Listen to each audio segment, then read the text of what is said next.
Ipamumuhay ko si Jesus bilang aking Panginoon at tagapagligtas. Siya ang aking kanlungan sa oras ng problema at kahirapan.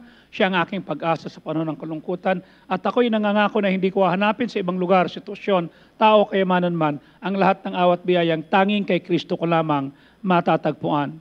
Pinag-usapan natin, it all starts with God. Pinag-usapan natin, what am I here for? Nakita natin, seeing life from God's point of view.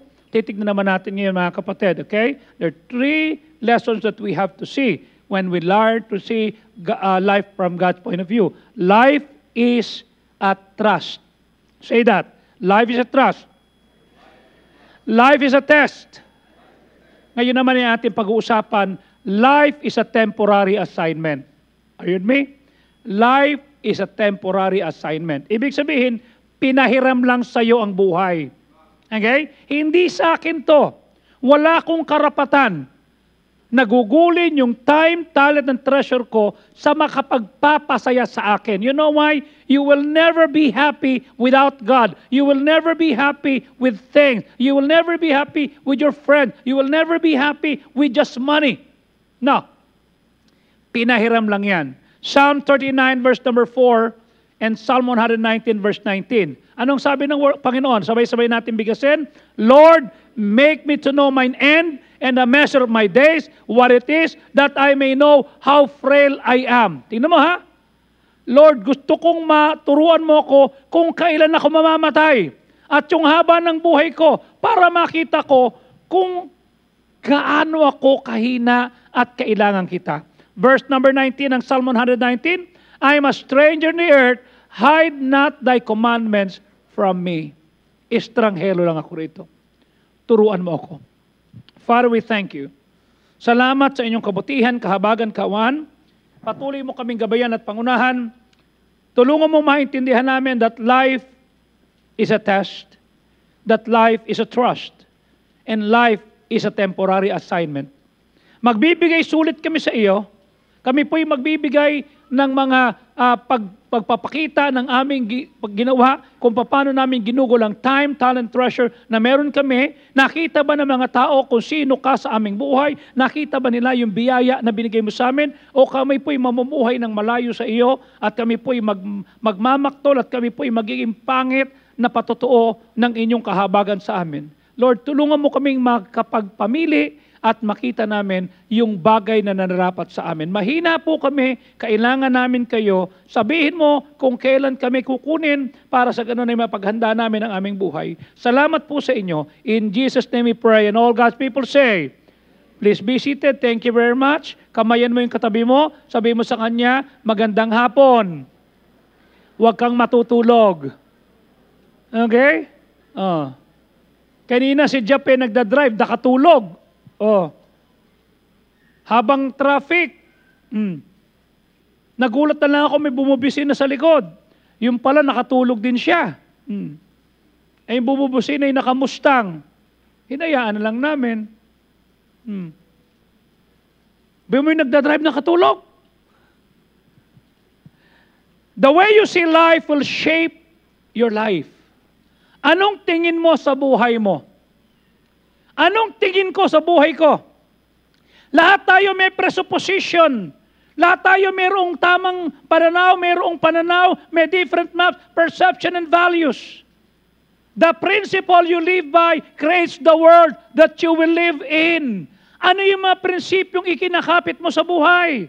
How do you define life? Determines your destiny. Kanya pag sinabi mo, okay, ang buhay ganito, abay yun ang gagawin mo. Yung perspektibo mo, yung pananaw mo, yung pagtingin mo, doon mo ngayon gagamitin. How you gonna invest your time, your talent, your money, your value, and your relationship.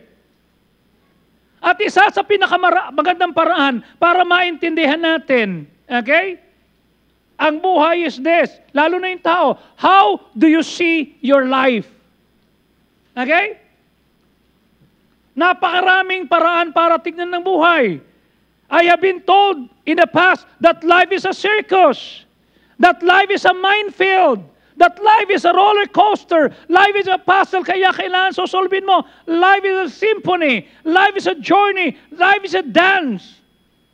Sabi naman iba, life is a carousel, kanya may paakyat, may pababa. Sabi naman iba, ang life is a 10-speed bicycle na meron kang mga gear na hindi mo nagagamit. Sabi naman iba, life is a game of cards. Kailangan madiskarte ka. I ask you, kung tatanungin kita, Delia, how would you picture your life? What image will be there in your mind? Ano yung imahe na lalabas? Anong dapat makita? Yung image niyan, yun yung tinatawag na metaphor. Ito yung pananaw na hinahawakan mo consciously or unconsciously.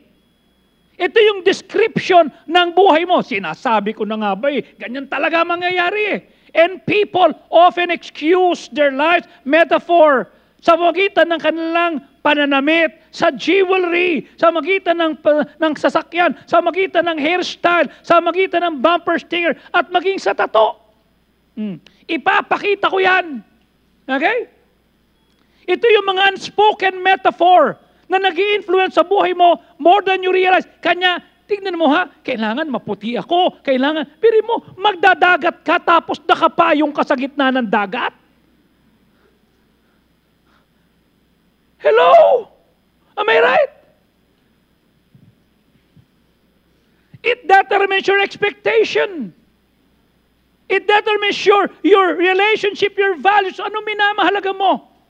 Pag sinabi nating values, yun yung mahalaga sa iyo. If I will ask you, what are the 10 things that are important to you? Kasama ba ang Diyos? Kasama ba yung church? Kasama ba yung ministry? Kasama ba yung Word of God? Kasama ba yung paglago mo? Yun ba yung mahalaga sa iyo? O sasabihin mo lang ang mahalaga sa akin, mabili ko tong kotse nito, makuha yung bahay na yan, makuha ko yung promotion, then after that, what? Okay? Kung tingin mo, life is a party, your primary goal in life will be having fun. Ano sabi ni Swaggy? Okay? Who will turn you in the long run? Am I right? If life is a party, paano pag matanda ka na? Oh. Paano kung kasing edad ka na ni Fernan? 73. O ni Nanay Remy, 77. You see? O ni Malu, 73. Ni Pastor Fajardo, 73. Ni Sofio, 75. You see? Kayo bang nasa 70s, naghahanap pa kayo ng, you know what I'm saying? Oh, hindi na. Pag tinanong mo yung mga yan, ang kanilang babalikan, sana ginawa ko to noon. Sana pinriority ko. Sana hindi ko ginawa ito. Sana inigihin ko pa. Okay? Pero kung nasa Panginoon ka, hindi mo nasasabihin yan. Kasi sinadya mo.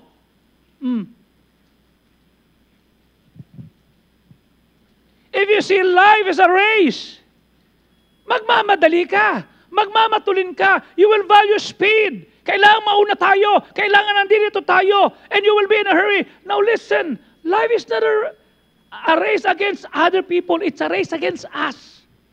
Sino ka 5 years ago? At sino ka ngayon? If you review life as a marathon, di endurance ka. Tiisan to. If you see life as a battle, aba, sasabihin ni Shane, kailangan mananalo ako, tatalunin ko si Kay. Mas malaki ko dun. Kapayat-payat yan eh. Pipitikin ko lang yan. Pati yan si Andeng, pipitikin ko yan. Sabi ni Sophie, nako, bubundulin ko lang yan. Okay? Di wala kayong panalo kay Rachel. Masong ha, hindi ikaw. Okay? Di ba? Di wala na, talo na. What is your view of life? Ano pananaw natin? Paano mo gugulin yung time, talent, and treasure mo? Kanina while traveling, tinawagan ko si Pastor Ernest. Sabi ko, Ernest, kamusta si tatay? Ay, okay ho si Lolo, tapos na. Kasi speaker ni Pastor Ernest, si Pastor Fajardo kagabi, hanggang kanina sa kalang revival meeting, at sabi ko, narinig ba sinabi ni Pastor Fajardo? Ha? Anong linyahan niya? Yung pala ni loudspeaker, naroon si Pastor. Ano sabi niya? Ha? Siguro mas karapat dapat ka magsalita kaysa sa akin, kanya lang ako nandito. At ako'y nandito, hindi dahil ako'y magaling, hindi ako dahil sa matalino, kundi ako'y kinahabagan lamang Diyos, sapagkat wala na ako dapat sa ministry. Dapat ito na, ako inatulan na, ito na, hindi ako karapat dapat. Sabi ni Pastor Fajardo, pambihira ka, kabisado mo ha.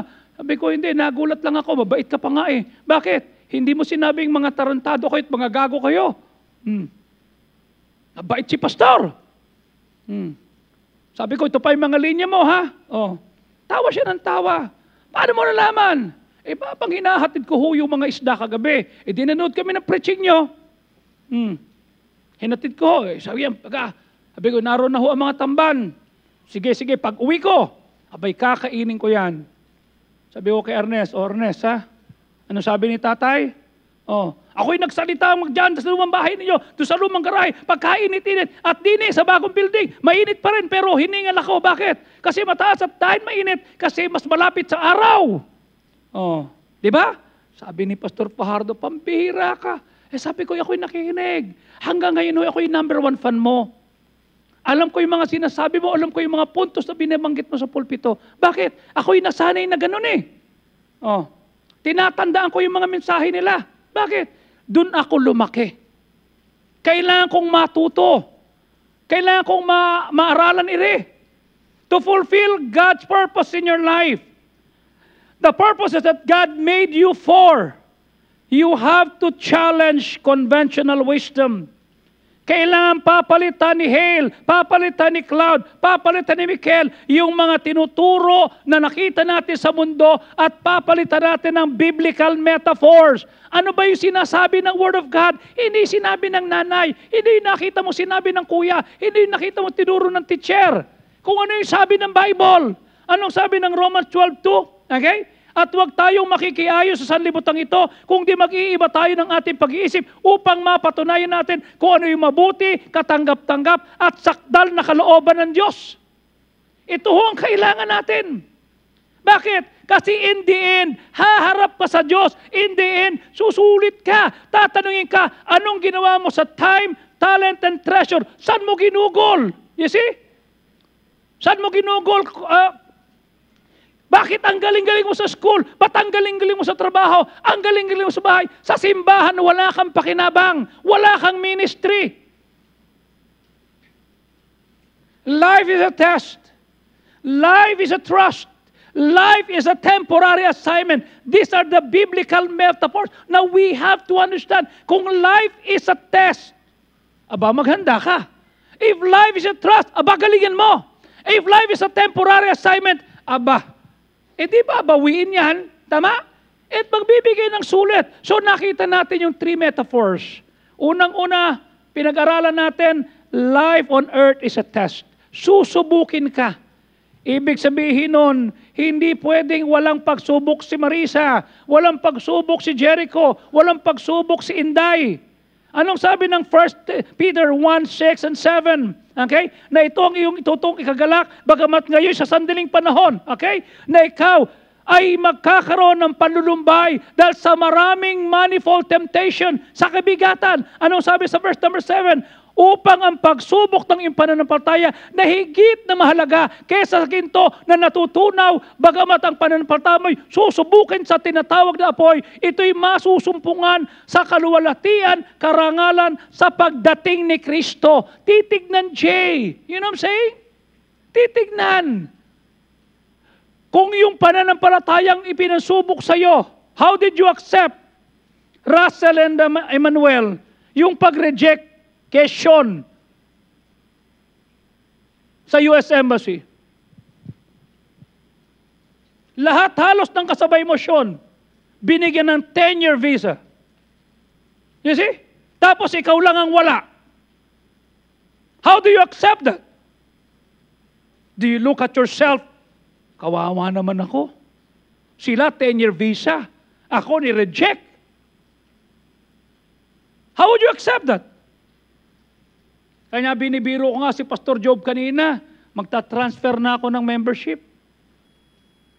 Pampira si IC at saka si Air, 10-year. Samantalang nung kami ni Job, nag-apply sa US Embassy 2006, ang binigay sa amin, single entry. Sabi ko, ibang klase yung taga-dipolog. Ikaw na lang ang magiging pastor ko.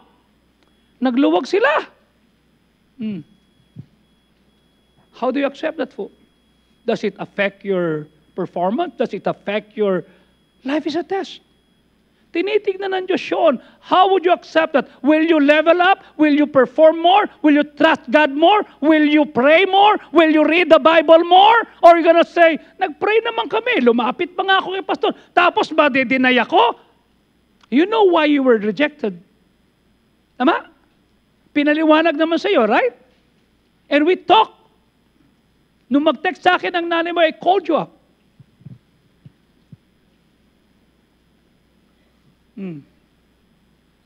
Halimbawa, Jay, niligawan mo yung anak kong isa.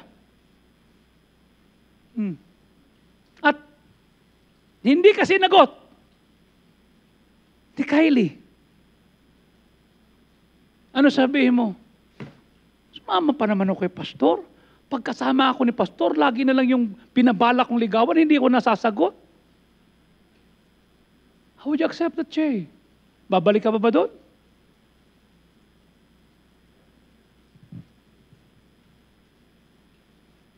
Life is a test. This life metaphor is in the stories throughout the Bible. God continuously tests people's character. Susubukin yung character natin. Susubukin yung faith na meron tayo. Susubukin yung obedience, yung integrity at loyalty. Hail, what would you do?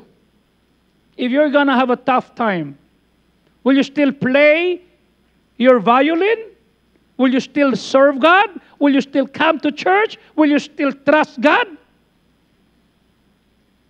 If some things were not good for you,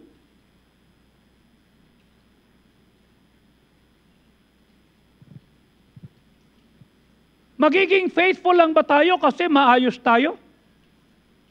Dahil nakuha natin? Mamahalin lang ba natin ang Diyos kasi sinasagot niya yung panalangin natin at kung hindi sinagot, hindi na natin siya mahal? Mamahalin ba natin siya sa paraan na gusto mo o mamahalin natin siya sa paraan na gusto niya? Okay? Words like trials, temptations, refining, testing occur 200 times in the Bible. Kanya natutuwa nga ako dito kay Ruth kasi kinuha na ng Panginoon yung kanyang asawa, yung kanyang bana. Mag-isa na lang siya dyan, tsaka si Liam. Nalang si Liam. Oh. Ayokong dikit-dikit kayong apat pag nakita ko kayo nag-uusap dyan, ha? Ibig sabihin, gising kayo.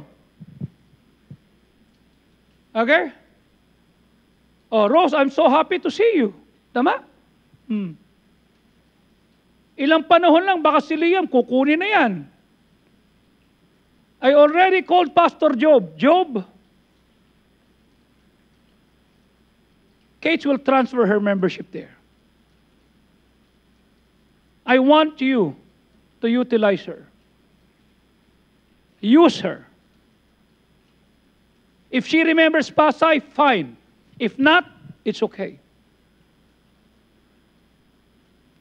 She grew up with me.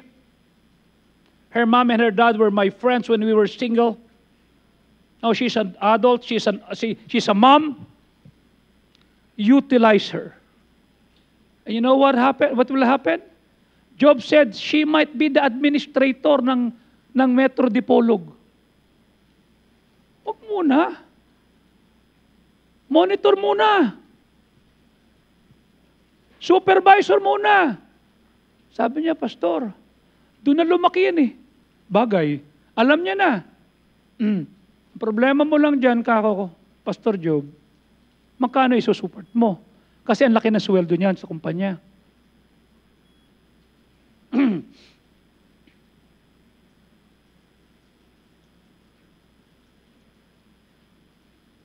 Sabi ko, it's time to make a change.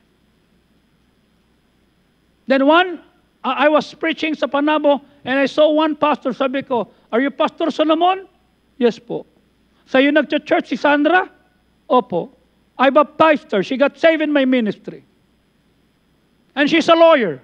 The lead counsel ng PNB. And I want you to take good care of Sandra. Then Sandra texted me and said, Tay, salamat po ha. I heard your preaching and thank you. Sabi ko, hindi ka naman babalik na Maynila eh. Pag bumalik ka, di usap tayo. Diyan ka na eh. Anong gagawin mo? I recommend unto you, Sandra, ikaw ba pwede ko i-recommend? Ikaw ba pagka sinabi ko pumunta doon, matutuwa ba yung pupuntahan mo? O sabihin, Pastor, bakit? Yung member mo, ganito ginagawa. Alam nyo ba na kapag ka na lamang kayo taga-Pasay at lalaki ka, it's either pakantahin ka, mag-testimony ka, o pag-preachin ka. Nung malaman ni Pastor Freddy na Micah and Jap will be going to Europe, sabi niya, Bok, papunta pala yung anak mo doon, nagpaalam sa akin. Saan sila pupunta? Kami nang bahala. Tapos mag-preach sila doon sa mga churches. Sabi ko, di kausapin mo si Jap. Kausapin mo. Okay? Tanong mo schedule kung saan kayo makikita. Kami nang bahala. Dadali namin sa France, dadali namin sa Italy, dadali namin ito. Sabi ko, pag-usap kayo. It's not me. But if you will use him, God, fine. Pero mensahe lang niya nito. Paano mag-alaga ng pastor? Kasi, at doon ho nakilala ang ating eklesiya. Na tayo pumupunta sa mga simbahan kasi tinuturuan natin sila kung paanong tamang mag-aral, magtrato sa pastor. You see? Kanya nga ito si Pastor Larry, sabi niya, nag-intay ako sa iyo, nasa Osamis tayo, inintay kita, tapos tinanong kita, kailan ka pwedeng bumisita, kailan ka pwedeng magturo at mag-preach sa amin. At sabi mo sa akin, 1 year. Sabi ko, hindi ko maalam na naka ng pastor. But you stayed. Mga kapatid, God tested Abraham. God tested Jacob. God tested Adam and Eve. God tested David. God tested every person. Susubukan tayo ng Diyos because character is developed and revealed by test. All of life is a test. Susubukan tayo. Titignan kung hanggang saan ka. Malalasing ka ba sa tagumpay? O malulugmok at magmumukmuk ka kasi na nagkaroon ka ng maraming pagbibigatin at kabigatan sa buhay. What will be your character? You will always be tested. And while you're being tested, God is watching. Ano ang attitude na meron si Mare? Paanong attitude meron tong si Emmy? Ngayong wala na si Rick. Anong attitude meron itong si Hazel? Anong attitude meron itong si Emily? You see? What kind of attitude? God is watching your responses sa tao, sa problem, sa success, sa conflict, sa illness, maging sa disappointment, and even the weather. Tinitignan niya, ito ba magbubukas ng pintuan? Ito ba magpapasalamat si Ina? Ito ba pag may nakitang piece of paper, pupulutin niya? Siya ba'y polite sa mga waiter? Siya ba'y polite sa tinatawag na security guard? Siya ba'y polite sa ganito? Sinasabi ko sa mga pastor, pag pupunta kayo sa church, ang barkadahin nyo yung nagbabantay sa gate. Ang barkadahin nyo yung nagluluto sa kitchen. Bakit? Aalagaan ka. Kanya pag ako'y napunta sa ibang simbahan, Pastor, meron ako yung papi. Sabi ko, salamat ha. No, pag nakikita talaga kita, ang bihira. Salamat kapatid ha. They saw that. I talk to people. I spend time with them. We have fun. Bakit? Kasi tinitignan ng Diyos yung pagtrato mo sa walang pinapos na kurso at yung trato mo sa mga mahihirap. Tinitignan ng Diyos yan. Pinanonood tayo ng Diyos. You will be tested by major challenges, major changes, by delayed promises. You will be tested by impossible dreams. You will be tested by your unanswered prayers. You will be tested when you have undeserved criticism. May makikriticize sa'yo. May maninira sa'yo. May hindi matutuwa sa'yo. They will look down on you. Pag-iingitin ka, pagsisulusan ka, they will test you. The Lord is testing you, even in senseless tragedy. Bakit, Lord? In our own life, we should have noticed that God often tests our faith through problem. Test you, and you will see, meron pa ba akong pag-asa? How do I handle my possession? The Lord will test you through people. Can you love Judas? May nagtanong sa akin, darating ba to? Sabi ko, hindi ko alam, nandito ako eh. Sana wag siyang dumating. Sabi ko, wag. Dumating rin niya ako mag-preach, sabi niya, dapat pala ang tawag ko doon, friend, no? Yeah. Kasi the Lord loved Judas also. The one that hurts you. Okay? A very important test. How do you act? How do you live? How do you perform? How do you perform your duty as a son, a daughter, sa trabaho, sa pag-aaral, when you don't feel God's presence? Pag hindi mo ramdaman, Lord, nasan ka? Sometimes God intentionally draw back, panonoorin ka, hindi mo siya mararamdaman. Ito yung nangyari kay Hezekiah. Okay? Yung lolo niya, si Uzziah, when he was being tested, tignan mo ha, ang sabi ng 2 Kings, okay? Chapter 16, I think it was, okay? 2 Kings, chapter 16. Okay? Ito yon ha?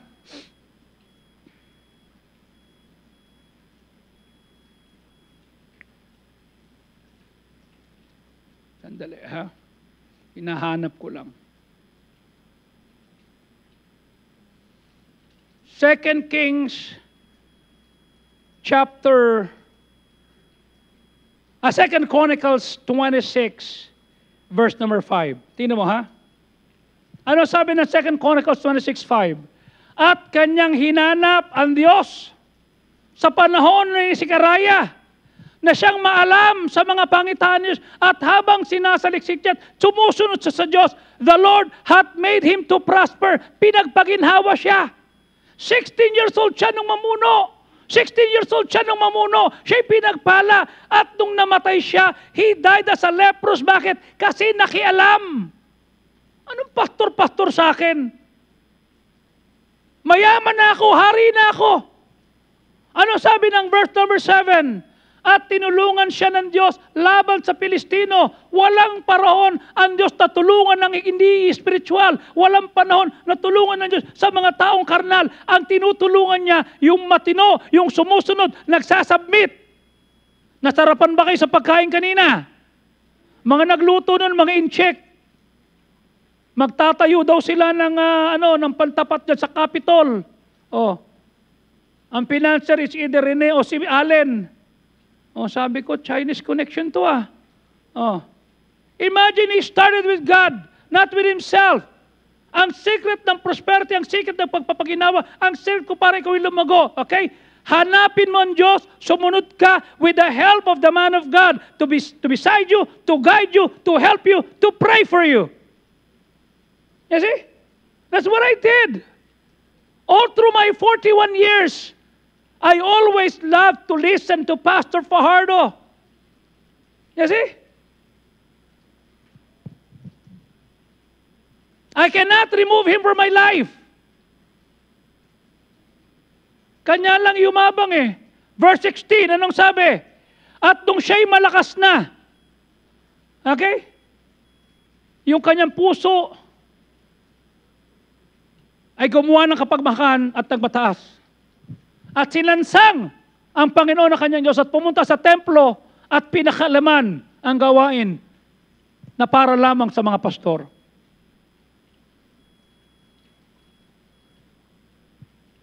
Bakit yan ang pinag-preach? Ba't yan ang testimony? Ba't yan ang tumutugtog? Bakit ganyan? When he was strong.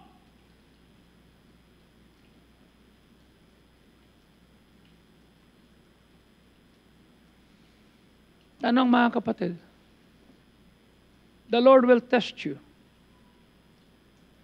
Uzziah died as a leprous. Ang kanyang anak, si Jotham, gumawa ng tama pero wala na sa church. Yung kanyang apo, si Ahaz, gumawa ng wicked things. Kasi hindi niya na nakita yung tatay niya at ang lolo niya na nag-stay sa ministry. Until Hezekiah came. Ano sabi ng 2 Chronicles 32 verse number 31? Howbeit, the beast of a master of the prince of Babylon, who sent unto him to inquire of the wonder that was done in the land, God left him. Iniwan siya ng Diyos. Ang Diyos iniwan siya para subukin siya. Upang makita kung ano ang nasa puso niya. May mga pagkakataon na susubukin ka ng Diyos. Titignan, will He still pray? Will He still come to church? Will He still sing? Will He still play? Will He still do His ministry? Susubukin tayo ng Diyos. Okay? When you understand that life is a test, you will realize that nothing is insignificant. Lahat yan pinagadya. Kahit na yung maliliit na insidente sa buhay mo ay may significant to test so that you can have character development. Walang sayang pagka-Kristiyano ka. Walang sayang pag mananampalataya ka. Every day is an important day. Every second is a growth opportunity to deepen your character, to demonstrate your love to God, to depend on God. Kanya pag save ka, walang sayang. Kanya halimbawa, ito na yung linyahan natin dito, hindi ka pa natuto. Anong gagawin mo sa harapan ng trono ng Diyos? Okay? Hindi ka nag-level up? Some test seems overwhelming. Parang nalulunod ka. While others you don't even notice. Okay? But the good news is this. God wants you to pass the test of life. Hindi niya pababayaang meron kang pagdadaan ng pagsubok, kabigatan, na hindi ka niya bibigyan ng biyaya. Ang biyaya niya ay sapat. Laging sapat. Okay? Kailangan lang mag-humble down tayo. Ano sabi ng 1 Corinthians 13?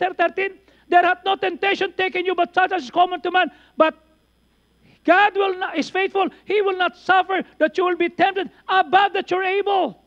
Hindi kanya bibigyan ng pagsubok na hindi mo makakaya.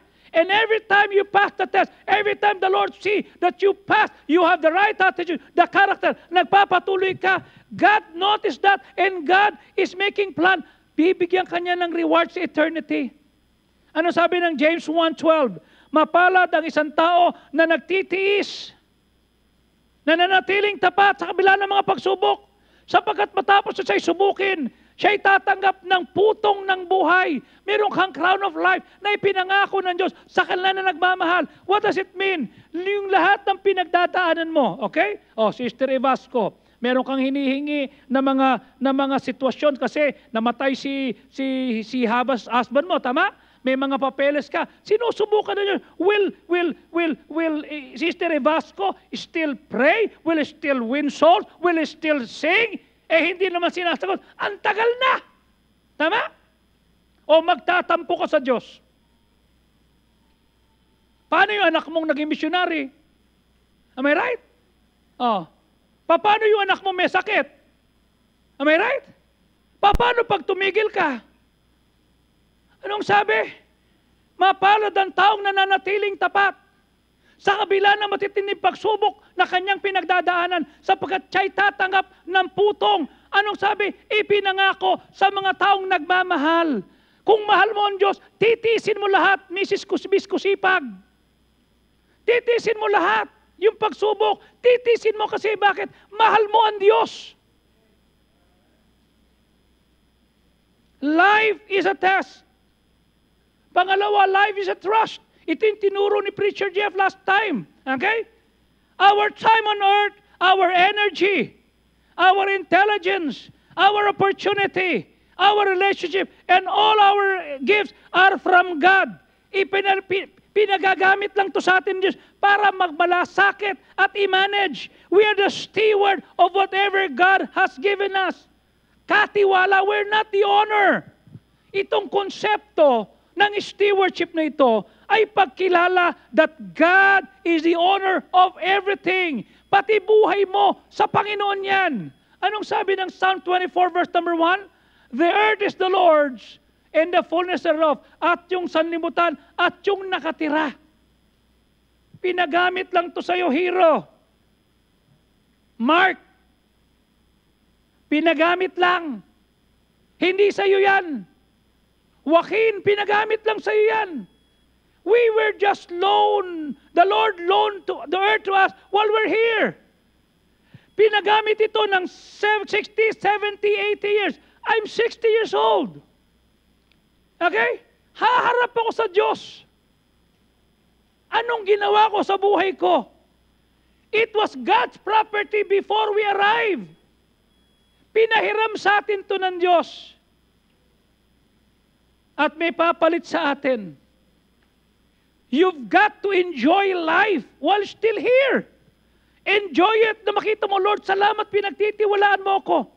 When God created Adam and Eve, He entrusted them the care of the whole property. At sila'y naging trusty. Ano sabi ng Genesis 1:28? At pinagpala ng Diyos sila at sinabi, kayo'y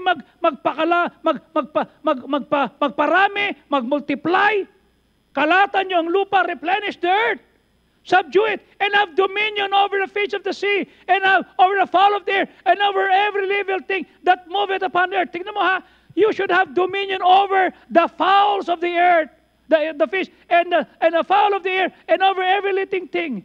Kayo yung may dominion. Bakit yung aso nyo ang parang mas mahal nyo pa yung aso nyo sa kaluluwa? You see?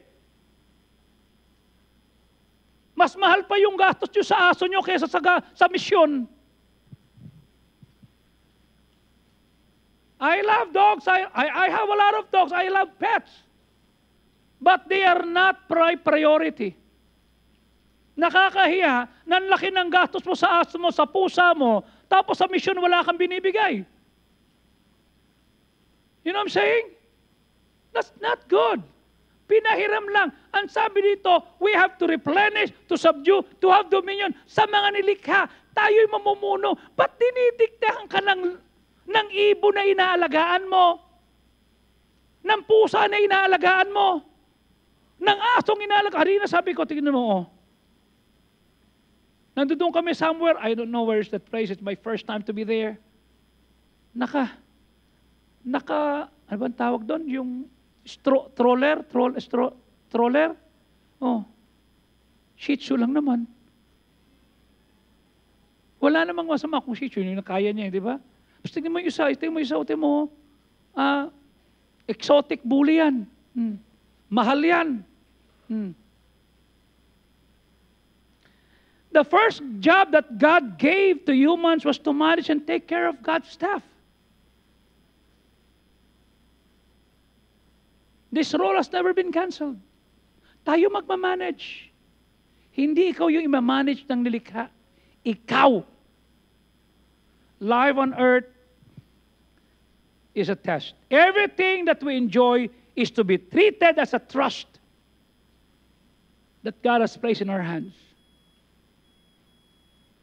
Dati, maglagay tayo ng aso para may bantay sa bahay. O ba't wala ka sa church? Wala pong magbantay sa aso. Hindi ba dapat sila yung magbabantay sa bahay? Ba't ikaw nagbabantay sa aso? Tatahol yan! Lalo na pag dasyan, mag-alaga ka ng dasyan. Kung marami kayong mga daga, lahat ng daga mahuhuli. Matutulin yan. Life on earth is a test. Life on earth is a trust. Life on earth is a temporary assignment. Lahat ng meron sa lupa, pansamantagalan. Pinagamit. The Bible is full of metaphor that teaches us about the brief, temporary, transient nature of life on earth. Minsan, dadaan lang tayo rin eh. Sophie, naintindihan mo ba yun? You're not supposed to stay here for long. Ilang taon na matay ang lolo mo? O tamo, hindi mo na alam. 69, 68, 68, 66. 69. Ano ba talaga kayong dalawa? Mas alam ng nanay mo. Ikaw, ng lola mo. Oh. Ang nanay ko namatay 69. Ang tatay ko 69. Okay? Parang yun ang lifespan na meron tayo. Pag tinignan mo, tama? Ang tanong, okay? Ibig sabihin, kung tatanggapin ko yun, I only have 9 years. Tama? Anong gagawin ko sa 9 years na meron ako? Sasayangin ko? Magbumukmok? Tapos sabihin ko, tandang-tanda ko pa nung panahon ng tagtuyot? Ako iiyak-iyak at bumukmok? No! Temporary assignment na nga lang, sasayangin ko pa. Life is described as a mist. Parang hamog. A fast strand and a breath, a strand of smoke. Ano sabi ng Job 8:9? Ang buhay natin ay maiksi. Wala tayong nalalaman. Because the days upon earth are a shadow.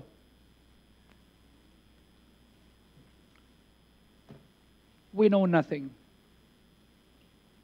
To make the best use of your life, Steve, Cloud, Mikel, Hale, you must never forget 2 important truths.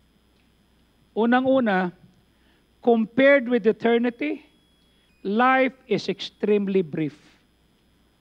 Ibig sabihin nun Camille, ibig sabihin nun Althea, ibig sabihin nun Karen, sa langit, mas mahaba. Mas mahabang itatagal ni Ariana, ni Jenny sa langit kesa dine. Ang nanay ko ay 60. Oh, si Kuya 69, si Kuya Rick ay 69. Ang tatay ko 69, okay? Ang eternity, sabi ni Pastor Fajardo, mabibilang mo na ang lahat ng buhangin sa buong mundo, hindi pa tapos ang eternity. Ba't ipagpapalit mo yung counting kasiyahan din eh? Eh sa langit you will be there forever and ever and ever and ever. You see? So compared with eternity, ang buhay maiksi. Ito pa, earth is only a temporary residence. Hindi sa'yo yan. Makikitira lang tayo. Okay? You would not be here for long. So wag kang ma-attach. Okay? Wag kang ma-attach. You ask God to help you see that life on earth, I should see my life on earth as God sees it. Lord, ano ba tingin mo sa buhay ko? Kailangan ba mag-flex ako ng yaman ko? Mag-flex ako ng mga ganire? Mag-flex ako ng ganyan? No! Pag may nagbigay sa'yo, salamat. Pagka wala, salamat. Bakit? Because every day is a blessing. Huwag mo sabihin, Lord, one day pagpapalain mo ko. No! Ngayon pa lang, blessed ka na eh. Dahil kung wala yung biyaya Diyos, dapat durog ka na. Dapat hiwalay na kayo. Dapat wasak ka na. Dapat may sakit ka na. Dapat hindi ka na nakabangon. Dapat hindi ka na gumaling. Dapat wala ka ng pera. Sa dami ng kakulitan natin.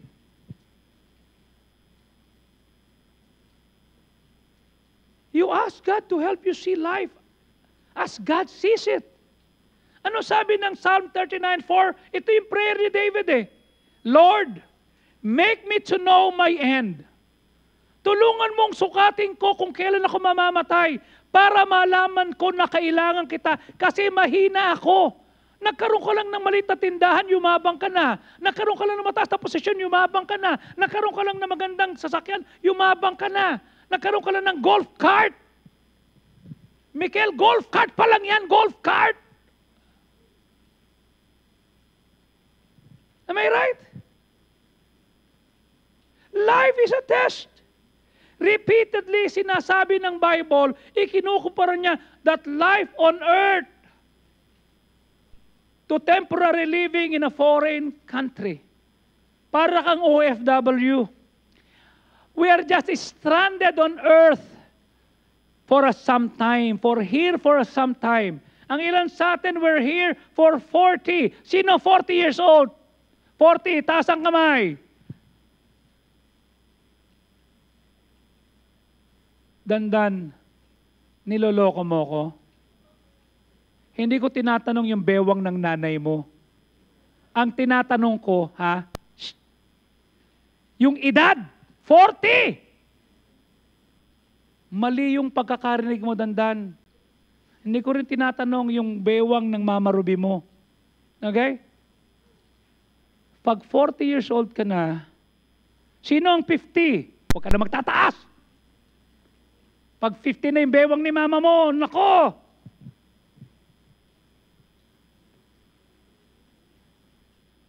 We're here for 40 years, 50, I'm 60. 70, 80. Wala pa tayong member na 80 years old. Wala pa. Parating pa lang. Okay? This is not your permanent home. This is not your final destination. This world is not my home. We're just a passing through. My treasures are laid up somewhere beyond the blue. The angels beckon me from heaven's open door, and I can't feel at home in this world anymore. Oh Lord, you know I have a friend like you. If heaven's not my home, then Lord, what will I do? You see? You're just passing through. Dumalaw ka lang dito because you have a mansion over a hilltop. Sa Bible, ginagamit yung term ng alien, pilgrim, foreigner, stranger, visitor, traveler, to describe our brief stay on earth. Dumadaan lang tayo rito. You see? Kung titignan mo yung sinabi ng Luke chapter 12, tignan mo ha, ito yung isang tao sa kanyang pagnanasang maging maayos, okay? Siya ay nagyabang, okay? Ang sabi sa verse number 15, magmasid kayo, Luke 12:15. Kayo'y mag-iingat laban sa kasakiman. Kasi ang buhay ng tao ay hindi nakikita lamang sa dami ng kanyang tinatangkilik. Verse number 16, anong sabi? At ang Panginoon nagsalita ng parabola at meron isang mayaman na meron siyang lupain at napakayaman. Verse number 17, anong sabi ng Panginoon? At sinabi siya sa sarili, ano ang gagawin ko? He thought within himself, what shall I do? Because I have no room to bestow my fruits. Okay? Sabi ng verse number 18, he said, this will I do. I will pull down my barns and build greater, that I will bestow all my goods, my fruits, and my goods. Verse number 19. Okay? And I will say to my soul, thou hast much laid for many years. Take, eat, drink, and be merry. Okay? Di ba ito yung linyahan? Minsan lang tayo maging bata, magpakasay na tayo. Patulan na natin itong lahat ng manligaw. Patulan na natin yung mga nandiyan dyan. Lahat ng nakapalda, kahit yung poste, ligawan natin. Laklaki na natin to. Sayang naman. Ano sabi ng verse number 20? Ikaw na tanga. Thou fool! Ngayong gabi, kukunin ko kaluluwa mo. Para kanino ang mga naipon mo? I did not say that, it's God. But God said unto him, thou fool, thou fool. This night, thy soul shall be required of thee. Hindi mo alam kung kailan ka kukunin, Mariel. May plano ka na, Mariel, at saka Unil na ikakasal kayo. Tama? Tanong, matutuloy ba yan? Dapat inshallah as the Lord allows. May salat na sinabi niya mula sa verse number 16, 17, 18, 19, my, thou. Walang Diyos eh. Tama? Ano sabi ng Diyos sa verse 20? Ngayong gabi, kukunin ko kaluluwa mo. Ha? Kukunin na kita, tatagpasin na kita riyan. Eh para kanino yung mga inipon mo? Tama? Para kanino? Eh kung may naipon. Eh kung walang naipon. Tama? Di lalong kawawa. Life is a temporary assignment. Hindi mo alam kung kailan ka kukunin. Pag nakita ng Diyos, ikaw yung nagmamalabas na ikaw yung natututo ng humiwalay sa Kanya, sasabihin niya, kukunin na kita.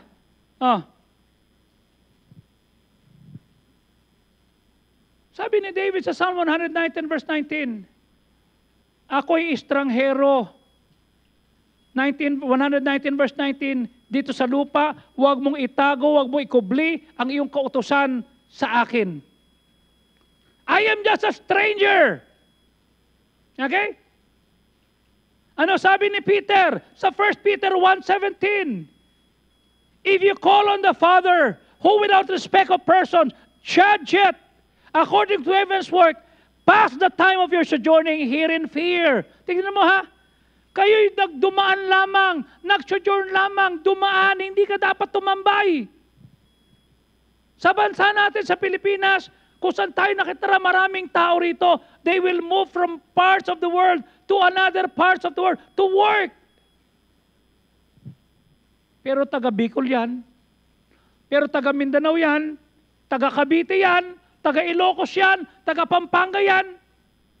Pag lalo na pag pumunta ka sa ibang bansa, dala-dala mo yung tinatawag na citizenship mo.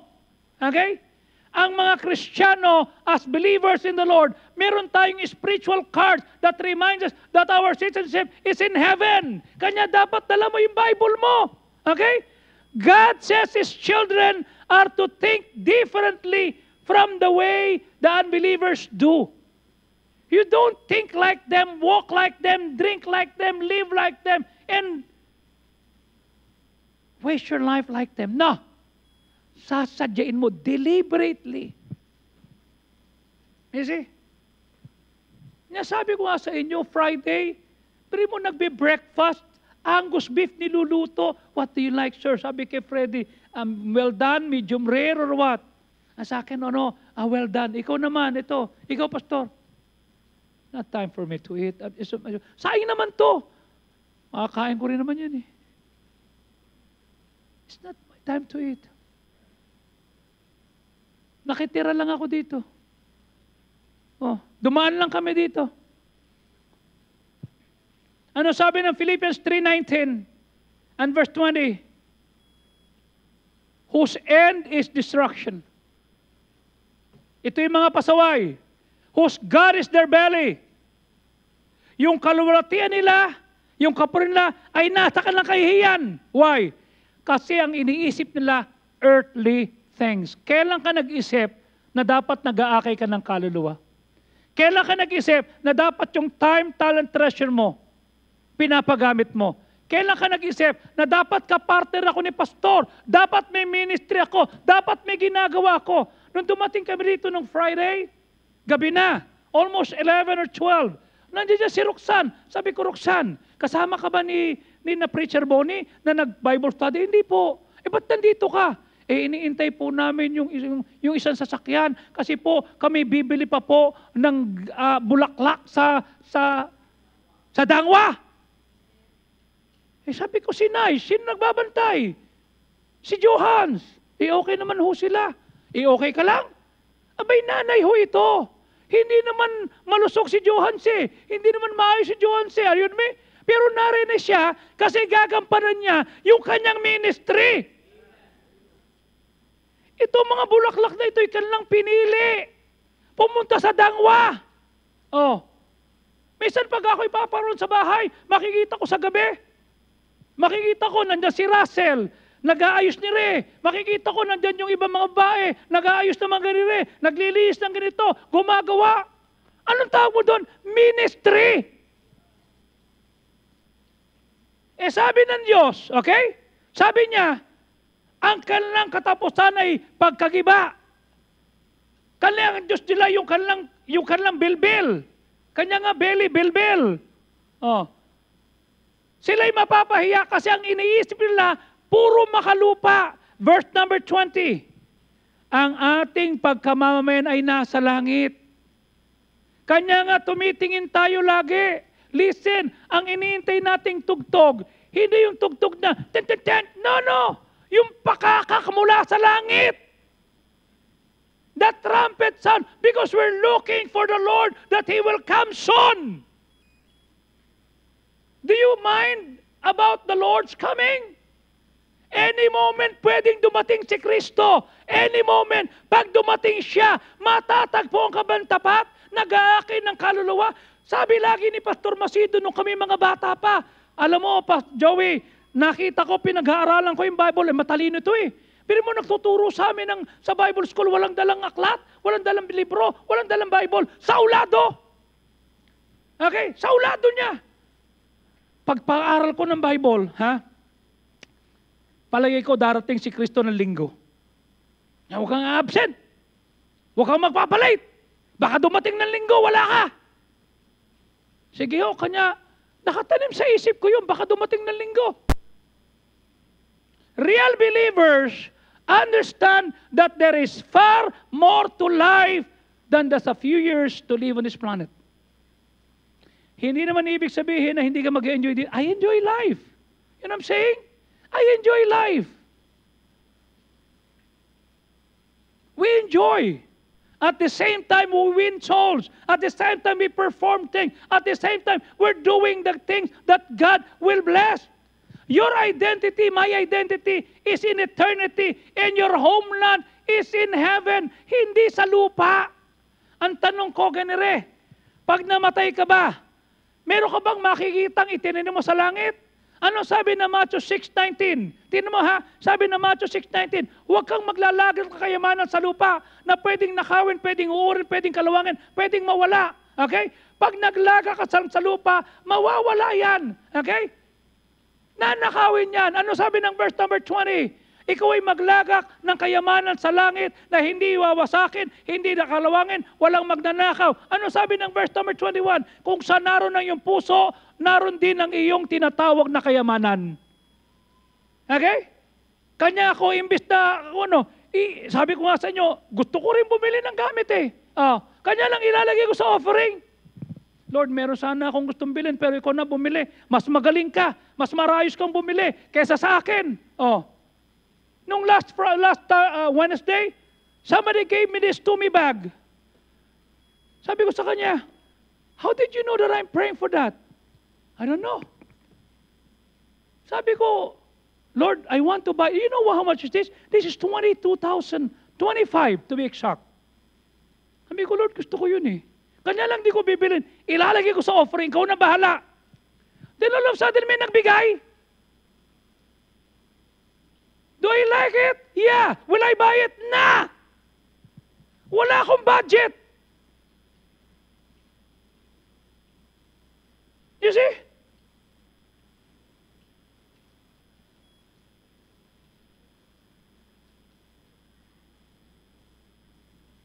When you grasp this truth, you will stop worrying about having it. Having it all on earth. Kailan makuha ko to? Kaya, sabi ko, Lord, tapos na ako doon sa gusto kong tinapay, gusto kong kape, lahat ng gusto ko, gugunin ko. No. Ilalagay ko sa offering, Lord, ikaw na. I have faith. I have faith. Kung halimbawa, hindi mo ibibigay sa akin, I'm fine. Basta nalugod kita, natuwa ka sa akin, I will do what pleases you. Yun ang gagawin ko. Okay? Luluwalhatiin kita. Ikaw ang magbibigay. Kung hindi mo ibibigay, I'm fine. At least nangarap ako. Wala po tayong madadala sa pag-alis natin din eh. Wala. Ano sabi ng 1 Timothy 6:7? Wala tayong dinala sa sanlibutan at tiyak, wala ka ring dadalhin sa pag-alis mo sa sanlibutan. Meron ko bang nakita na namatay nung nilibing siya, nandun lahat ang gamit? Hindi. Yung mga in-check may practice sila, tama? Magsusunog ng pera, magsusunog ng bahay, kunyari, para pag sa langit meron na, ipadadala mo yun doon. Hindi mo mabibit-bit yan. God is very blunt about the danger of living for here and now and adapting the values, the priorities, and the lifestyle of the world around us. Naku, sinasabi ko, liligaligin ka niyan, tutuksuhin ka niyan, tignan mo, yung kapitbahay may ganyan na, ikaw ay wala. Tamo pinagtatawan ng ka, Ganyan ang itsura mo. Tinatanong ka, okay lang ka pa magkakaasawa? May edad ka na, wala ka pang boyfriend? Wala ka pang girlfriend? Oh. Okay lang kayo magkakaanak? Oh. Kailan ka magkakaasawa? Tanong mo siya, ikaw, kailan ka mamamatay?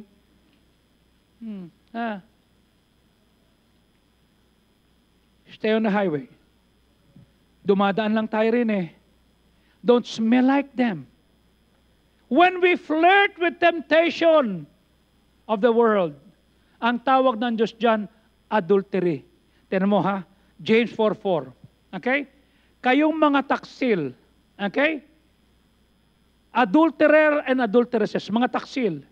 Hindi ba ganyo nalalaman na pag kinaibigan ninyo ang sanlibutan, kinakaaway nyo ang Diyos?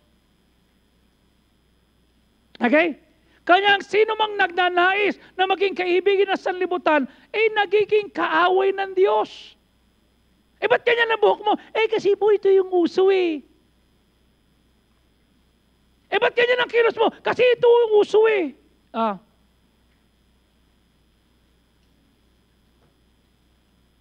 This is spiritual adultery.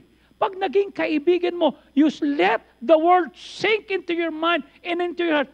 We can be in the world, but we should not look like the world. Pag nakakita ka na ambasador natin sa ibang bansa, okay? Mag-aaral silang ng lingwahe, ng pamamaraan, ng kustumaryo, ng pamumuhay, i-adapt nila, okay? At bilang ambasador, okay? Ipo-fulfill niya yung kanyang layunin, yung kontrata. Okay? Yung loyalty niya at commitment niya, naroon sa bansang kanyang pinanggalingan. Yung kanyang layunin at ang role bilang ambassador ay hindi dapat ma-compromise kasi nire-represent niya ang Pilipinas sa ibang bansa. Pag ikaw ay umayon at tumadon, ikaw ay magiging traidor. Ano sabi ng 2 Corinthians chapter 5 verse 20? Kayo'y mga ambassador kay Kristo. Okay? And as God that beseech you by us, we pray in Christ and be reconciled to God. Tignan mo ha, kayo'y sugo. Ikaw ang sinugo sa paaralan. Ikaw ang sinugo sa eskwela, sa opisina. Ikaw ang sinugo sa pamayan, sa barangay. Ikaw ang isinugo. Kanya, Delia ha? Delia. Tess. Okay? Sarah. Beth. Bina-Bible study natin yung sa barangay 118. Okay? Pag nalaman kung kayo'y nabagansya. Pag nalaman kung kayo yung naglalasing doon sa kalit nag-iingay. Pag nalaman kay talagang harap kayo din eh. Pero mo kausap namin gagawin mga barangay tanod. Mga SK chairman. Hazel. Yung mga anak mo ha. Shane. Naroon sa barangay 118 kayo, tama? Huwag kong malalaman na kayo'y pasaway doon. Nakakahiya, bina-Bible study natin yung mga barangay official. God warns us not to be conformed. Maraming Kristiyano, binitray ang kanilang king at yung kanyang kaharian. You know why? They have foolishly concluded that they have lived on earth and is their home. Moses, Neil, dumadaan ka lang dito. Clive, natutuwa ako, na-meet mo si Amy Marcos. Tama? Tama? At isa ka sa pinakamagaling na nag-OJT. Tama? Pero dumadaan ka lang doon, nak. Am I right? Be the best for God. Pero mo, may meeting siya yung kasama ni Amy Marcos. Hindi ko lang ma-post, baka mabash ka eh. Dahil hindi lahat gusto yun eh. You know what I'm saying? Pero natutuwa ako sa iyo, nak. Why? As a jewel who grew up here, di ba? Nakahuntahan mo bilang isa sa mga representative ng school nyo na mag-OJT doon sa, tama? Iba yun eh, right? Pero galingin mo pa. So that they will see you.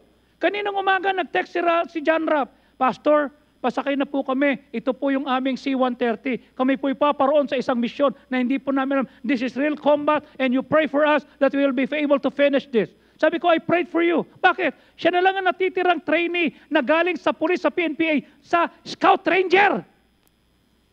Ronald, pagka-graduate yan sa Scout Ranger, meron niyang insignia. hikain. Pero Scout Ranger, ang sabi ko sa kanya, stay connected. You're always protected by God. Oh. Baka may Moses sa basketball mo. Tama? Oh. Pag nakashoot ka, boom! Ha? Panis! Walak! Kristiyano ka, boy. Am I right? Marami nag-text sa akin kanina, Pastor, si Andy Himaw naglaro sa UP kahapon. Sabi ko, hindi pa official. Titignan pa. Then sabi ni Pastor Froy Medina, Pastor, yung anak ko, kinancel dito sa Baguio. Bakit? Kasi nalaman na yung kanyang, kasi homeschooling siya. Saan ba nakasangrup aral? Sa Iriga. O di hindi siya kinaano. Kasi matangkad si Caleb dito nagte-training yun Hindi siya pinaglaro. Huwag kang mag-alala. I'll let you connect kay Mark Himaw. Andon. Kanina nag-text, sabi niya, Pastor, nag-usap na kami ni Coach Mark, iti-train daw niya. Itong si pareho ng height. Yung Andy Himaw, halimaw. Nung makita kami rin nung dumating, sabi ko, mula ako sa isang speaking engagement, sabi ko sa kanya, you're better than Kai Soto. Because Kai Soto has no God. You have God. You're a child of God. And you have a coach like your father. Ando doon kaya ata noon, tama? Di ba Eugene, ando doon ka sa taas, nagtitraining kayo? Sabi ko, you better behave. Okay? Learn to listen to your coach. You don't look like them. Baka mamaya makita ko, nagbabasketball ka, puro tattoo ka na. Subukan mo. Hindi po, Pastor. Subukan mo. Halimaw yun. Show to them that you love God. Show to them that God is taking care of you. Magaling ka. Galingan mo. Pero huwag mong kalilimutan, dumadaan lang tayo.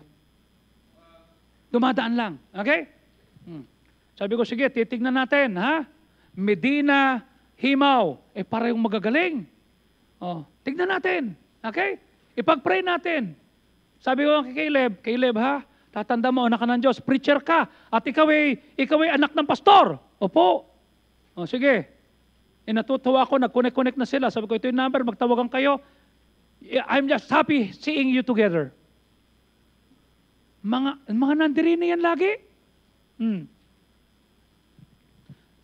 Anong sabi ng Panginoon? 1 Peter 2:11. Mga pinakamamahal ko, pinamamani ko sa inyo na kayo estranghero. Kayo'y mga dayuhang mamamayan. Kayo'y umalis, talikdan ninyo yung masasamang pita ng laman na nakikipagdigmaan sa inyong kaluluwa. Matitim kang uminom. Matitim kang umitit ng sigaret. Umitit ng alak umitit ng sigaret. Matitim kang magbisyo. Ayun me. Wawasakin ka niyan. You know what I'm saying? Matitim ka magpatotoo. Violet, baka mamaya, kaganda-ganda ng kutis mo, mamaya kita namin, may mga tattoo ka na rito. Tapos pinalitan mo na yung mukha mo. Kasi alien ako. Nagkamali ang nanay ko. Hindi ako tagalupa, alien ako. Pinapalitan mo yung nguso mo, yung ilong mo, tapos nilagyan mo ganyan dyan, nilagyan mo yung tapos kumikilos ka. Subukan mo, Violet. Ha? Tapos, yung pala naman, niyaya ka lang ni Leah. Yung pala naman, kayong tatlo ni Ayesa nag-usap-usap. Gawin natin to. Para pag kumanta tayo sa kwan, makikita nila, ibang itsura natin.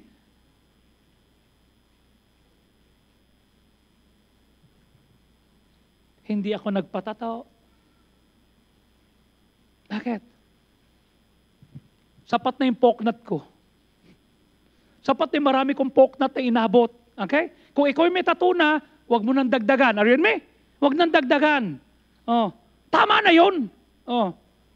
Dahil hindi ka naman drawing board at hindi ka naman art paper. Lalo na kung kayo naglakihan din ha? Joaquin, ha? Ayusin mo. Ariana, tama? Baka mamaya, pag nasa college ka na at wala ka na rin sa GTBA, iba na kitsura mo. Wala na, malaya na ako, di na ako matutulog doon sa church na yan. Doon na ako mag-isa. Meron na ako sariling, ang tawag doon? Nasa boarding house na ako. Oh. Ikaw ay pilgrim. Ikaw ay estranghero. God wants us not to get attached to what the world around us. Bakit? Temporary yan. You see? Sabi ng Bible, 1 Corinthians 7:31. Okay? At yung mga nagtatama sa sanlibutan ito, okay? Na parang hindi lalintana. Ang lahat ng bagay sa mundo, lilipas. Malalaos. E di kung paano kung nakiuso tong si Elise, kung si Katiana at saka si Kian nakiuso, tama? Oh, ikaw Chen, nakiuso ka, tama? Uso kasi doon Martina, tama? Mag-boyfriend na rin tayo. Huwag na nating ipaalam kay pastor. O ikaw Jetro, anong gagawin mo? Tara, ito gagawin ko, makikiuso na ako. Paano yung mga pinost mo? Oh. Nag-aral din kami na rin sa college. Pero hindi kami dinala. Kami nagdala sa Panginoon. Kami nag-akay. Kami nanatili. Kami nagpunyagi. Ang mundo'y lilipas. Ang mundo'y mawawala. Ang Pilipinas, mga kapatid, wala tayo sa persecution. Ma-entertain ka rito. Ma-amuse ka dito. You'll be catered. With all the fascinating instructions, yung mesmerizing media, yung enjoyable experience na available ngayon, okay? It's easy for us to forget the pursuit of happiness, okay? It's not what life is all about. We're not here to pursue happiness. We're here to pursue God. Ang hinahanap natin yung kalooban, yung magbibigay kaluguran sa Diyos. Only as we remember that life is a test, and life is a temporary assignment, will be the appeal of this thing. We lose grip on our life. Naku, dadaan lang ako din eh. I don't need to have those things. Dadaanan ko lang yan. We're preparing for something even better. You know what? That's God. That's the will of God. That's heaven. Ano sabi ng 2 Corinthians 4:18? Okay? Kaya't ang Panginoon natin nakapako sa bagay na hindi nakikita. Okay? Kasi yung lahat ng nakikita ay temporary. Ito'y temporary. Ito'y temporary. Lahat ng naranasan, lahat ng nakita, lahat ng naramdaman, they are temporary. Everything that can be seen, touched, tasted, are temporary. Pansamantalaga, subject to change. And the things that are not seen are eternal. Doon tayo mag-invest. Kanya hindi ako takot magbigay. And I'm giving 60% of my support back to God. I'm giving 10% of my support back to Pastor Fajardo. Why? I want the eternal things.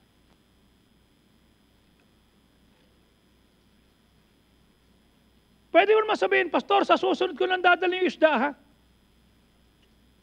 Nag-effort pa kami kahapon. Bakit? I want to show him. Dumating ang isda, dumating ang tuloy, dumating ang tamban. Gusto kong dalhin mo, ikaw na maglagay sa ref. Sabi ko kay Pastor Mabi, Pastor, ikaw nang bahala. Iyan ha, itong malaking banyera yan ng isda para sa tatay mo, kay Pastor, kay Bishop Enrique Fajardo. Oh, yan ha. Patong, ba't nagbala kayo? No. Trabaho ko yan. Okay? Pwede ko sabihin, pagod na ako eh. Pwede ko sabihin, gabi na. Pwede ko sabihin, makikita naman kami. Ba't ko ginawa yun? I'm on for temporary things? No, I'm on for eternal things. Kasiyahan ko yun. The fact that the earth is not our ultimate home explains why, as a follower of Jesus, makakaranas ka ng difficulty. Makakaranas ka ng sorrow. Makakaranas ka ng rejection sa mundo. Bakit? Tatanungin ka, ba't ganyan ka? Tayo mo uminom. Ba't ayaw mo sumayaw? Ba't ayaw mong patato? Ba't ayaw mong gumawa niyan? Hindi naman ako rito eh. It explains why some God's promises seem unfulfilled. Some prayers will not be answered. And some circumstances will seem unfair. Bakit?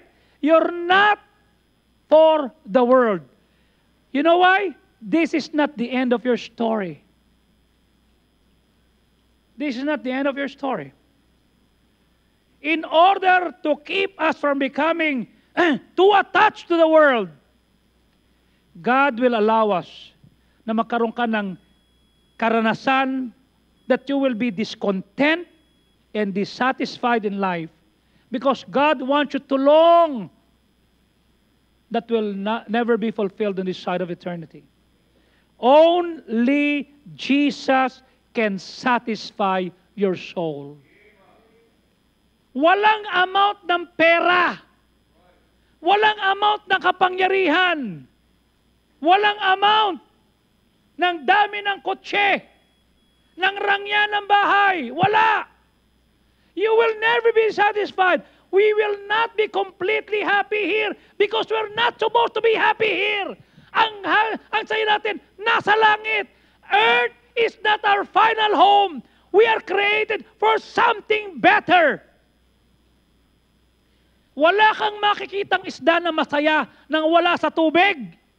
Pag nakakita ng isda na nasa lapag, hindi siya masaya, pumapasag siya kasi hindi siya nilikha sa lupa. He was destined. A fish would never be happy living on land because he was made for water. An eagle could never be satisfied kung hindi mo siya paliliparin. And I would like to say, you will never feel completely satisfied on earth because you were made for more. You were made for heaven.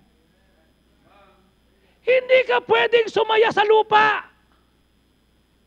Sa lupa laging kulang. Sa lupa laging may hinahanap. Bakit? Because this world is not your home. Dadaanan lang natin to. I have been here in this faith for 41 years and I'm still getting better. Hindi ko pwedeng kainin yung blessing ko in the past. Panis na yun. Kanya every year nilalakihan ko yung faith ko. Nilalakihan ko yung first fruits ko. Nilalakihan ko, you know. Oh, kanina meron akong missed call. Sabi ko, Finn, I have many missed calls to you. Hindi kasi, Pastor, ito po, gusto ko lang i-inform ka kasi meron na pong bagong buyer. Ito po, ito po. O sige, let's pray. Oh, hingin natin sa Diyos to. Oh. Hindi ko pwede sabihin, di ba may sweldo na si Ronald? In priority Ronald, tinapos mo na yung first fruits niya, di ba? Ano katwiran mo? Sanay naman ako wala sweldo eh. Oh, inuna niya yung kanyang commitment sa Panginoon. Pero may problema sila sa finances. May pinagdadaanan sila. That's why they have to dispose some of their properties. You see? Sabi ko, I think you're in a very disadvantaged situation sa mabibili. Let's pray. Kanina may titingin daw. Sige, how much are they going to go to get it? 3.8. Tignan mo. Okay? Hindi ka lugi. Hindi hulugan. Sige, let's pray for that.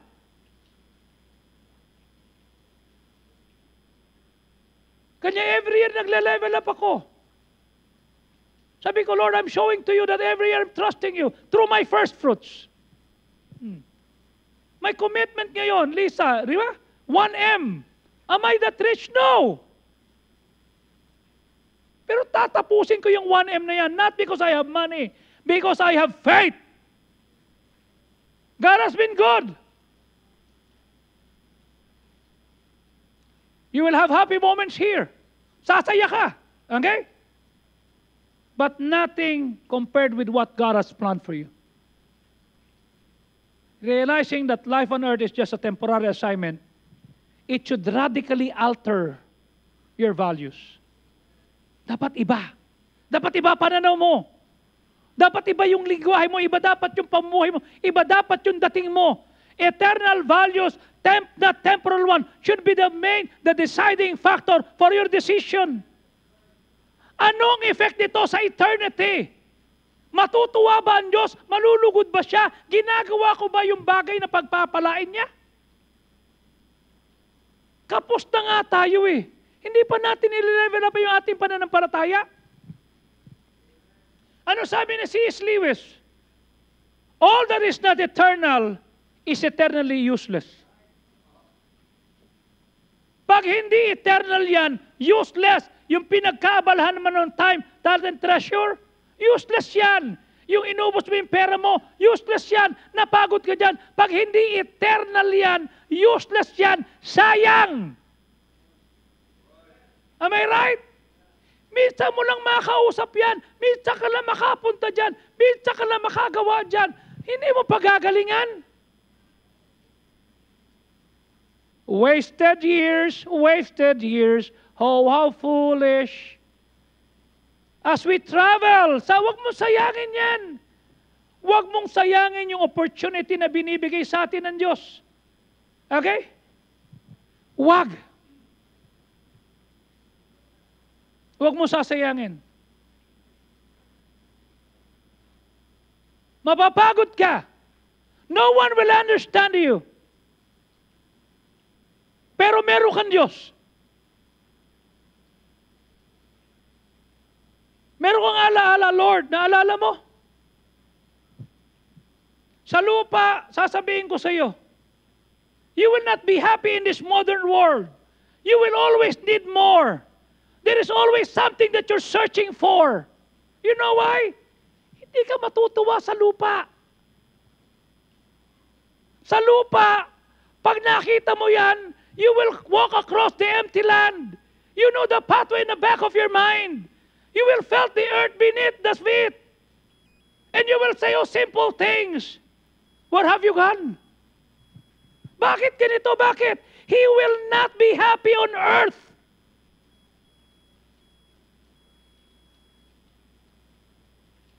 Dapat ang motivation mo, Lord, gagaling ko bilang estudyante, bilang mamamayan, bilang tatay, bilang nanay, bilang manggawa, kasi gusto kong mag-enjoy sa langit. Gusto kong mag-enjoy sa langit.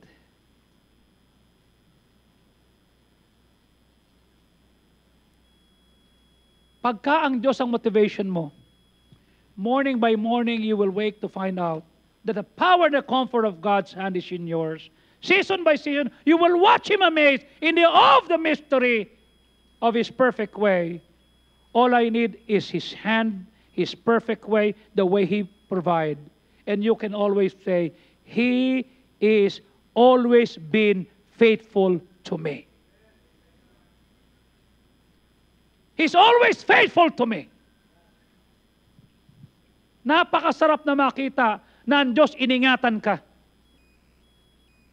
Napakasarap na makita na may pinagdadaanan ka, ang tuon mo sa langit. Kanya pag may nagtanong sa'yo, is there something in your way? A battle you cannot win? Do you struggle by day to day without thoughts of giving in? There's no reason for despair. You know why? He has walked this way before with compassion flowing free. He is there for you and me. That's what grace is for. When hopes fade away and prayers are only words, just reach out in faith and know He's already heard, and He will mend your wounded heart, and peace He will restore. That's what grace is for. May biyaya. Okay? Kanya sinabi ulit ni Paul, okay?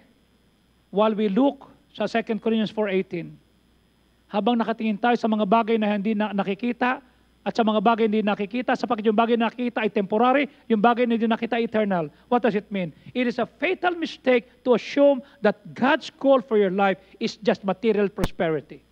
Okay? Mali. Hindi lang ka dapat nagpa-prosper materially. Hindi lamang ikaw ay dapat maging successful. Okay? I want you to see, ha? Sabi ng 2 Chronicles ulit, okay? Chapter 26, okay? 26, verse number 15. Tingnan mo, ha? 2 Chronicles 26:15.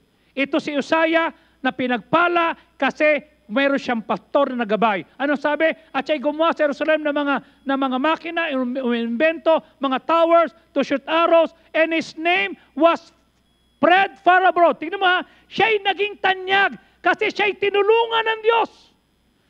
Till he was strong.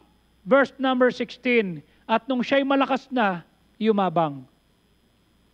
Okay? Verse number 17. At si Azariah na matapang na pastor ay pumunta sa kanya. Anong ginagawa mo rito? May kasama siya mga matatapang na pastor. Ano sabi ng verse 18? At sila'y lumampastangan kay Hosea at sinasabi niya, Hosea, hindi mo karapatang magsunog ng kamanyang. Ito'y para lamang sa mga priest na anak ni Aaron na ito'y pinagkatiwala sa Allah. Ikaw ay lumabas. Ikaw ay nakakasala. Hindi mo pinararangalan ng Diyos.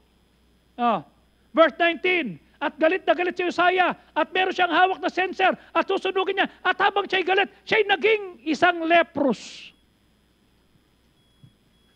Verse number 20. At si Azariah na haring saserdote at mga priest tumingin sa kanya, siya'y naging leprous mula ulo hanggang paa. At siya'y itinaboy. At siya'y lumabas because the Lord had smitten him. Verse 21. Ito nakakalungkot. At si Hosea ay naging leprous hanggang sa siya'y matay. At siya'y tumira sa bahay bilang isang leprous. At siya'y tinanggal sa bahay ng Panginoon. At yung kanak si Jotham ay namanatili bilang hari at gumagawa. Di ba pagkalayo-layo nito? Doon sa verse number 5. Ano sabi sa verse number 5? And he sought the Lord. And God made him to prosper.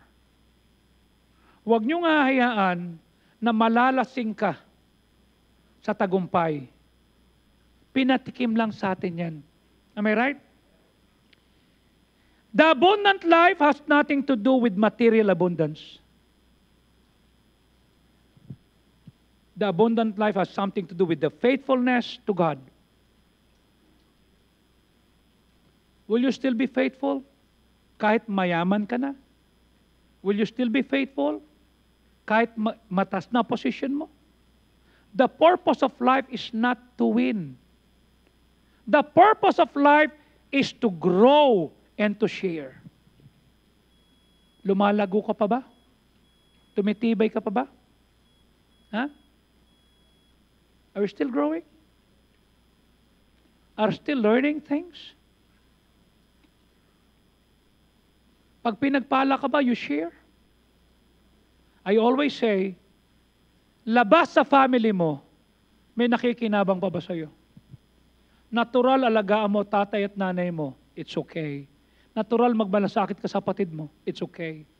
But labas sa family mo, sino pa nakikinabang sa'yo? Kanya may church. Sa trabaho mo, dahil may boss ka, limited ang kilos mo. Yung magagawa yan. Sa church, pag may ministry ka, galingan mo. Bakit? Kasi sa Diyos ang himaya. Gagalingan mo. Lord, ginagawa ko to not because I'm gifted, because I would like to glorify you. Ito yung sinabi ng 1 John 3:22. 3:22. Whatsoever we ask, we receive of Him because we keep His commandments and do those things which are pleasing in His sight. Pag naging matatag ka, naging matibay ka, ano man ang hingin mo, ibibigay. Bakit? Kasi iniingatan mo yung utos niya. At ginagawa mo yung kalugod-lugod sa Diyos. Ang tanong ko sa iyo, pagtapos ka na sa college, pagtapos ka na sa high school, pag may trabaho ka na, pag na-promote ka na, pag maayos ka na, pag may girlfriend ka na, pag may boyfriend ka na, pag may asawa ka na, pag may anak ka na, pag kinasal na kayo, pag may bahay ka na, pag may maganda ka ng bahay, will you still do the things that are pleasing in His sight? Will you still serve with your pastor? Okay? Sabi ko doon sa member ng taga Panabo, mayaman yun eh. Oh. Sabi niya sa akin one time, Pastor, reregaluhan ko si Pastor Larry ng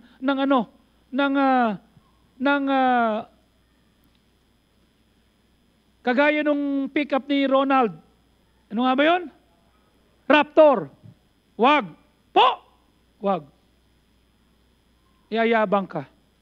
Lagay mo sa offering. ilagay mo yung pera sa offering, hayaan mo ang church ang bumili. Sige po, binigay, ayun, naka-Raptor. Sabi ko sa kanya, Bong, huwag mo sasabihin naka-multi-estrada ka, na Ducati, na pag wala ang pastor mo, hindi ka nagsisimba. Dapat lalo kang faithful dito. Kasi pastor ako naka-Harley, hindi ako nagbabiyahe ng linggo.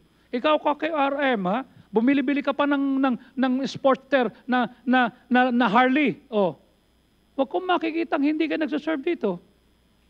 You see? Sino itong mga to?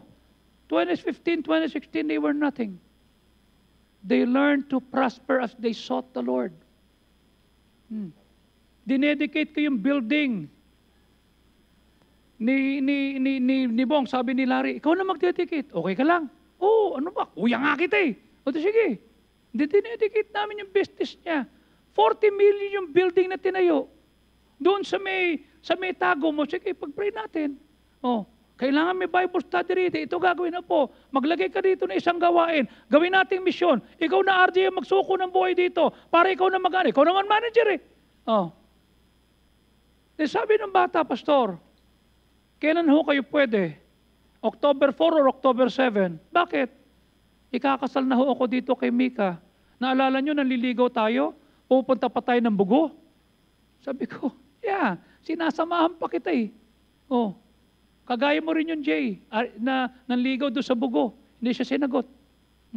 Nakita niya si Milan. Sabi ko, yan, iwi natin si Milan, Sabi niya, pastor, kung hindi humaano ni pastor, sige, ako magkakasal sa'yo.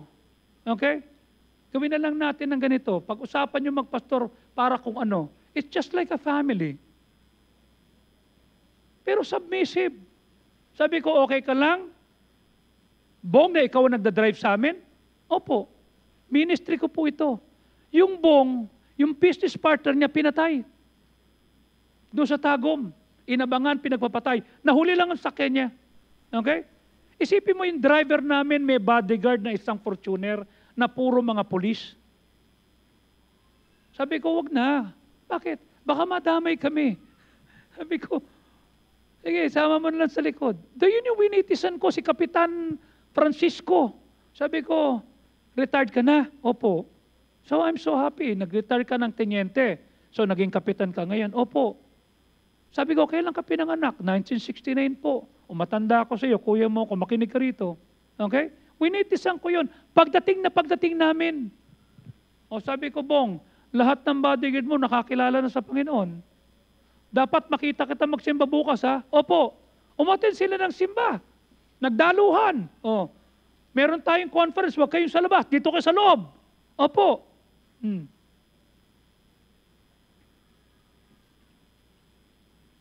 Ang tanong ko sa iyo, are you growing? Nakita mo yun, Jay, right? Are you growing? Are you sharing?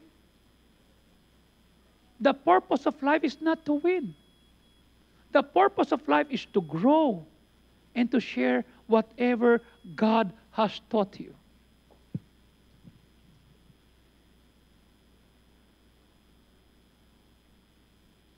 Are you sharing what God has taught you?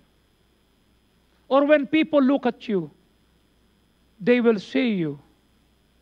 Walang pagkakaiba sa mundo. You look like them, talk like them, live like them. The fish will not be happy outside of water. The eagle will not be happy until they soar up high. You will never be happy in the world because you were designed for more. Life is a temporary assignment. Dadaanan lang natin to. You see? Dadaanan lang natin to. Hindi tayo taga rito. Okay? The Lord wants you to trust Him. To depend on Him more. And as you do that, I'll tell you, God is not a KJ. He will allow you to have fun. He will allow you to have wonderful things. Okay? Hindi lang kami naligo sa dagat, sa Samal. Bakit? Yung buong isla, nagkalat ang nakabikini. Doon ginawa yung Misamal.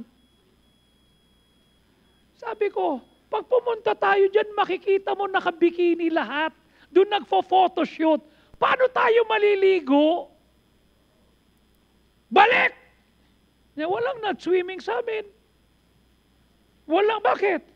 Di magsuswimming ako, di laleotit. Buti sana kung pangit yung makikita mong lahat ng magaganda sa Samal naroroon, naka-two-piece. Sasaya ka doon pag Kristiyano ka? No. Tara, panik tayo. Balik tayo sa kwarto. Anyway, sa kwarto natin, mo yung kwarto namin, 100,000. May swimming pool sa kwarto. O di doon na lang tayo magbabad. Oh. Doon na lang tayo, wag na tayo dyan. At least solo natin to.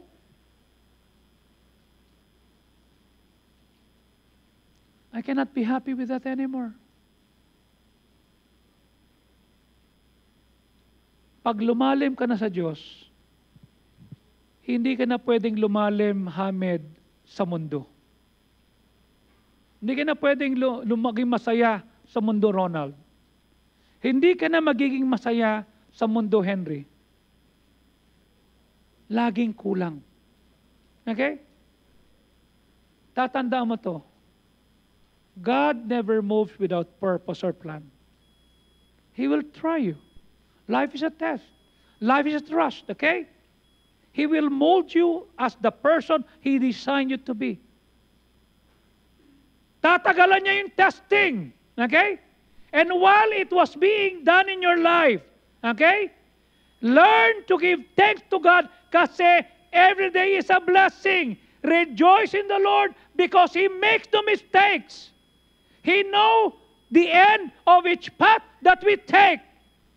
And when we are tried and purified, we shall come forth as gold. Susubukan tayo. Alam ng dyablo kahinaan mo. Doon kanya itutuksohin. Okay? Doon kanya tutuksohin. Alam niya na paborito mo yung lechong Macau. Tama? Doon ka itatabi. Inatake ka, nakakain ka pa. Di na. Di ba? Diyan ka na pinalo. Babalikan mo na naman. Hindi na. Am I right? Oh.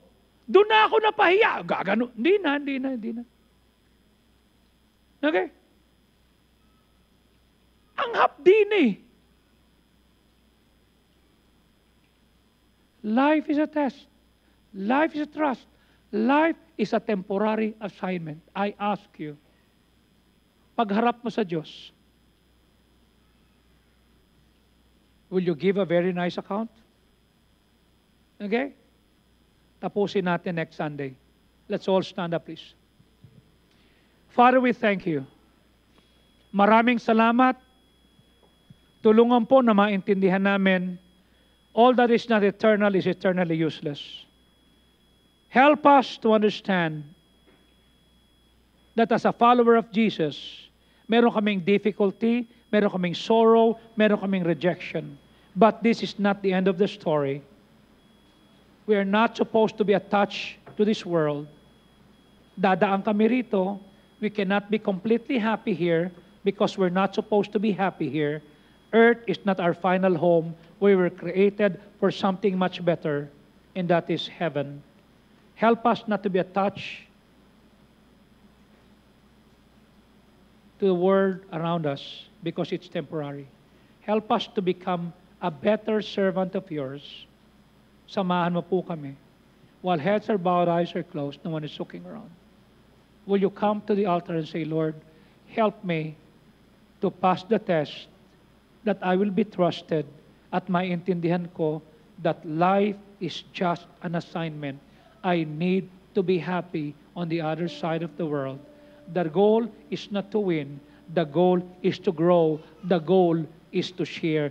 The goal is to be stronger. Dito po sa altar, God bless you.